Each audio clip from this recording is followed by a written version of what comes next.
Bismillahirrahmanirrahim. Assalamualaikum warahmatullahi wabarakatuh. Innal hamdalillah nahmaduhu wa nasta'inuhu wa nastaghfiruh wa na'udzu billahi min syururi anfusina wa sayyiati a'malina. Man yahdihillahu fala mudilla lahu wa man yudlil fala hadiyalah. Asyhadu an la ilaha illallah wahdahu la syarika lah wa asyhadu anna sayyidina Muhammadan abduhu wa rasuluhu la nabiyya ba'dah. Allahumma fasalli wa sallim ala sayyidina Muhammadin kana sadiqal wa'di wa kana sadiqar rasulan wa nabiyyan wa ala alihi wa ashabihi alladhina yuhsinuna islamuhum wa lam yaf'alu syai'an fariyan amma ba'd. Fa ya ibadallah ittaqullah haqqa tuqatih wa la tamutunna illa wa antum muslimun. Rabbi shrah li sadri wa yassir li amri wahlul 'uqdatam min lisani yafqahu qawli. Qala Allah Ta'ala fil Qur'anil Karim. A'udzu billahi minasyaitonir rajim. Bismillahirrahmanirrahim. Wal 'aqibatu lil muttaqin. Shadaqallahul 'azim. Ikhwati iman rahimakumullah. Pada konten kali ini mangga untuk di like, di subscribe, di komen, dan di share. Ikhwati iman rahimakumullah. Pertama-tama marilah kita panjatkan puji-puji syukur kehadirat Allah Subhanahu wa taala yang telah memberikan kepada kita kenikmatan iman dan Islam serta sehat sehingga dapat kita berkumpul di tengah-tengah keluarga kita dan juga kita dapat berkumpul dengan tetangga-tetangga kita dan juga kita dapat melakukan berbagai macam aktivitas dengan ragam aktivitas yang kita lakukan. Dan itu berbeda-beda ya. Ada yang menjadi tukang beca, ada yang sebagai pelajar, ada yang sebagai supir angkot ya, PNS, TNI, Polri dan sebagainya dengan aktivitas yang berbeda-beda ya. Ikhwati iman rahimakumullah. Ditambah lagi kalau misalnya aktivitas yang kita lakukan itu ditambah dengan adanya kenikmatan iman dan Islam ya, kepada dari Allah Subhanahu wa taala kepada kita sekalian. Dan selain kita ingin melakukan aktivitas yang tadi saya sebutkan itu tadi, kita pun dapat melakukan berbagai macam aktivitas ibadah kepada Allah Subhanahu wa taala. Bagi yang mahdhah itu adalah ibadah yang ritual seperti sholat ya, yang 5 waktu itu.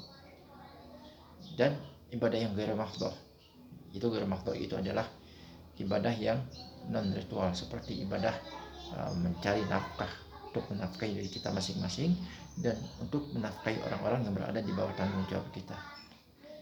Itu kalau misalnya kita ini diikhlaskan karena Allah Subhanahu wa taala, maka niscaya ya, ini akan bernilai ibadah kepada Allah Subhanahu wa taala.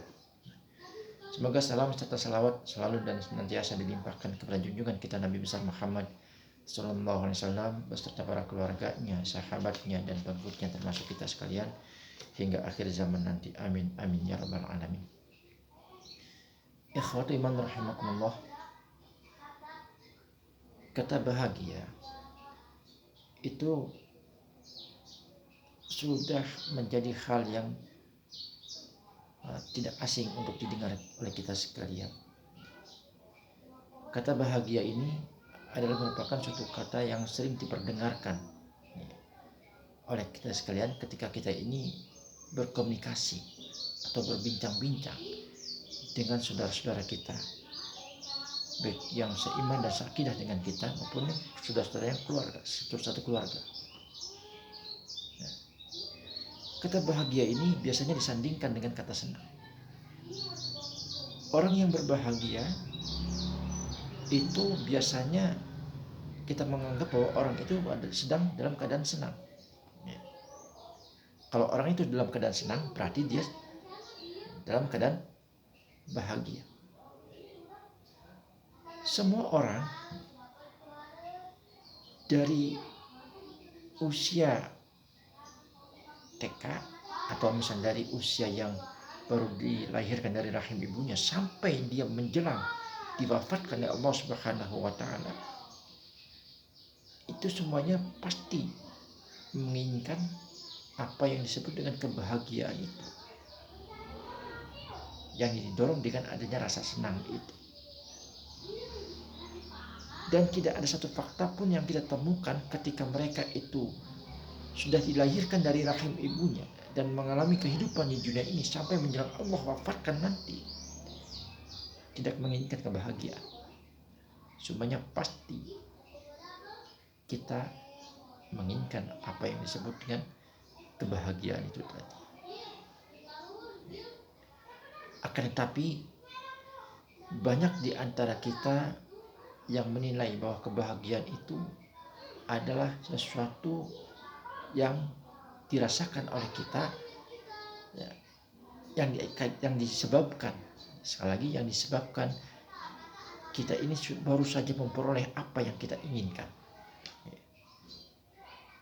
Kalau misalnya kita ini menginginkan rumah yang mewah, lalu disertai dengan adanya keinginan untuk membeli mobil, dan kita kesampaian untuk membeli mobil yang jumlahnya banyak, yang berlipat-lipat, dan apalagi sampai mengkilat seperti itu. Wah, ya, semuanya pasti menginginkan seperti itu. Ya. Apalagi kita ini selain memiliki rumah yang mewah, mobil yang mengkilat dan lain sebagainya, ditambah lagi dengan sawah yang luasnya berhektar-hektar. Rata-rata kalau misalnya kita ini sudah memperoleh semua seperti itu yang bersifatnya materi, orang lain menyangka bahwa kita ini sudah bahagia. Apalagi ditambah dengan istri yang cantik. Wah, subhanallah. Orang lain pasti menganggapnya kita ini sudah bahagia. Padahal apa yang kita peroleh dari sifatnya materi, seperti kita ini baru saja mendapatkan rumah yang mewah, ya, apalagi sampai kayak gedung itu di tingkat, terus mobilnya jumlahnya berlipat-lipat dan sampai mengkilat, ya. Terus kita memiliki istri yang cantik, itu sebetulnya belum menjamin kita hidup bahagia, belum menjamin hidup kita bahagia.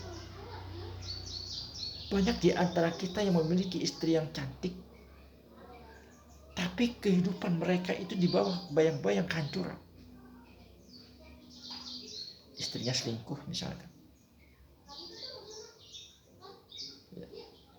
Atau banyak di antara kita yang memiliki suami yang tampan, tapi kehidupan mereka bukan memperoleh kebahagiaan yang mereka harapkan. Suaminya bisa selingkuh misalkan. Banyak di antara mereka atau di antara kita yang memiliki rumah yang luas dan bertingkat. Mereka juga memiliki kendaraan yang jumlahnya banyak, serba mengkilat, sawahnya berhektar-hektar. Yang kebanyakan di antara kita menilai bahwa kita ini kalau misalnya sudah memiliki hal-hal seperti itu, kita ini sudah hidup bahagia. Padahal kehidupan mereka ini tidak memenuhi kebahagiaan yang mereka harapkan itu tadi.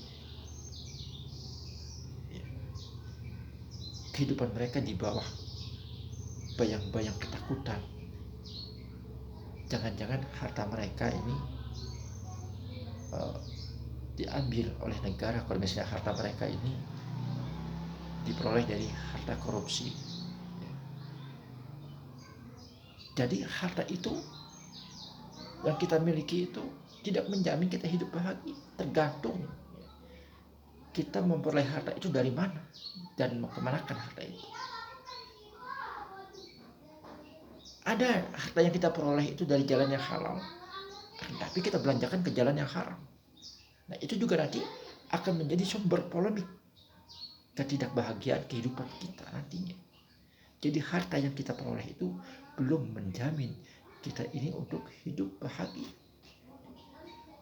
Lalu apa yang dapat menjamin kita hidup bahagia itu? Yang dapat menjamin kita hidup bahagia itu adalah ketakwaan kita kepada Allah Subhanahu wa taala. Hal ini telah difirmankan oleh Allah Subhanahu wa taala dalam Al-Qur'an surat Thaha ayat 132, di mana Allah Subhanahu wa taala berfirman, wal aqibatu lil muttaqin, dan akibatlah yang lebih baik. Akibat yang lebih baik adalah orang-orang yang bertakwa. Jadi kata Allah Subhanahu wa taala, orang-orang yang bertakwa itu adalah merupakan orang-orang yang sudah mendapatkan jaminan untuk hidup bahagia dan tenang. Kenapa orang-orang yang bertakwa itu akan mendapatkan jaminan kehidupan bahagia dan tenang nanti?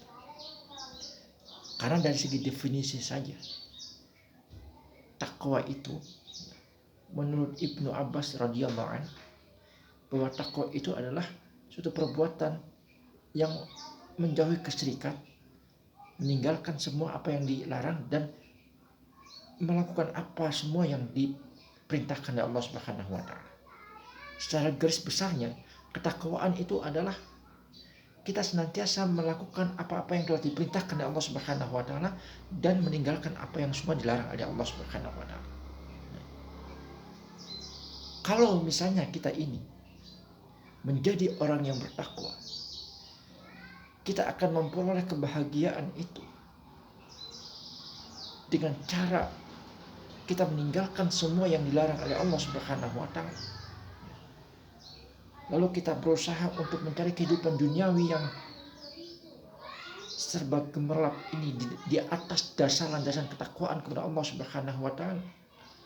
Mereka atau kita ini akan senantiasa memperhatikan koridor-koridor mana yang telah dibolehkan dalam hukum syara dan koridor-koridor mana yang telah diharamkan dalam hukum syara untuk menapaki kehidupan di dunia ini yang fana ini.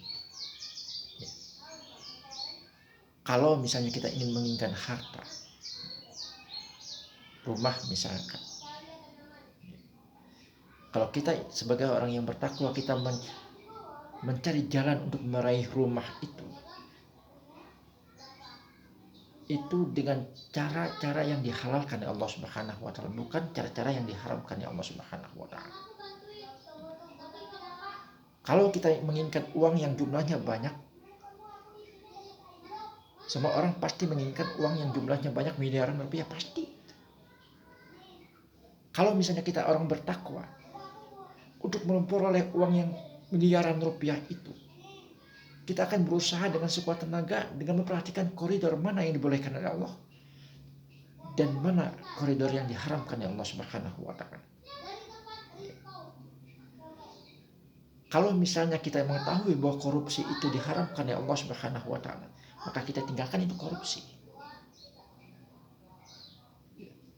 Kalau misalnya kita untuk memperoleh harta yang kita inginkan itu dari jalan yang dihalalkan oleh Allah Subhanahu wa taala dengan berbagai macam aktivitas pekerjaan yang kita lakukan sekarang ini, maka kita lakukan itu.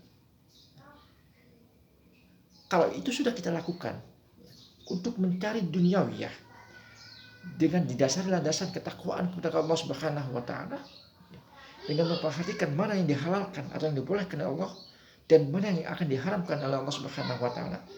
Kalau misalnya dihalalkan kita kerjakan, yang diharamkan kita tinggalkan, maka di sanalah yang nantinya akan tercapai kehidupan yang bahagia dan juga akan tercapai kehidupan yang tenang, tidak di bawah bayang-bayang kehidupan yang serba menakutkan nanti. Bisa dibayangkan kalau misalnya harta yang kita peroleh itu, kalau misalnya kita memperoleh harta itu bukan dari cara yang dihalalkan, misalkan dari yang diharamkan, misalkan dari hasil korupsi, apakah kita ini akan hidup tenang? Tidak. Bisa jadi di antara kita yang memperoleh harta dari hasil korupsi itu, jelas korupsi itu adalah perbuatan yang diharamkan oleh Allah Subhanahu wa taala. Kalau misalnya kita memperoleh harta itu dari jalan yang diharamkan, termasuk dengan cara korupsi itu tadi, bisa jadi kehidupan kita ini di bawah bayang-bayang ketakutan. Jangan-jangan nanti KPK datang ke sini untuk menyita atau menyelidiki harta yang saya peroleh itu tadi, dan akhirnya harta kita ini disita oleh KPK. Oleh karenanya, kehidupan yang dapat menjamin di sisi dengan adanya kebahagiaan itu yang kita inginkan itu adalah kehidupan yang dilandasi dengan adanya sifat ketakwaan kepada Allah Subhanahu wa taala. Hal ini sesuai dengan ayat yang saya bacakan tadi, yaitu dalam surat Toha ayat 132, di mana Allah Subhanahu wa taala berfirman, wal aqibatu lil muttaqin, dan akibat yang lebih baik adalah bagi orang-orang yang bertakwa itu tadi. Ikhwatu iman rahimakumullah, mudah-mudahan Allah Subhanahu wa taala ini menjadikan kita ini sebagai diri pribadi yang senantiasa menanamkan ketakwaan kita kepada Allah Subhanahu wa taala dengan senantiasa menguatkan diri kita untuk menjalankan ketaatan kepada Allah Subhanahu wa taala. Kalau misalnya Allah perintahkan, kita laksanakan, dan kalau misalnya Allah larang, kita tinggalkan itu. Mudah-mudahan kita menjadi pribadi yang bertakwa, dan akhirnya Allah Subhanahu wa taala itu meridhoi kehidupan kita, dan akibat Allah Subhanahu wa taala itu meridhoi kehidupan kita, maka jadilah pribadi yang berbahagia baik di dunia maupun di akhirat nanti. Nah, ikhwatu iman rahimakumullah, itu saja yang bisa sampaikan, kurang lebihnya saya mohon maaf. Saya Iman Zakaria. Kita tutup pertemuan kita kali ini dengan membaca doa kafaratul majelis. Subhanakallahumma bihamdik, asyhadu an la ilaha illa anta, astaghfiruka wa atubu ilaik. Assalamualaikum warahmatullahi wabarakatuh.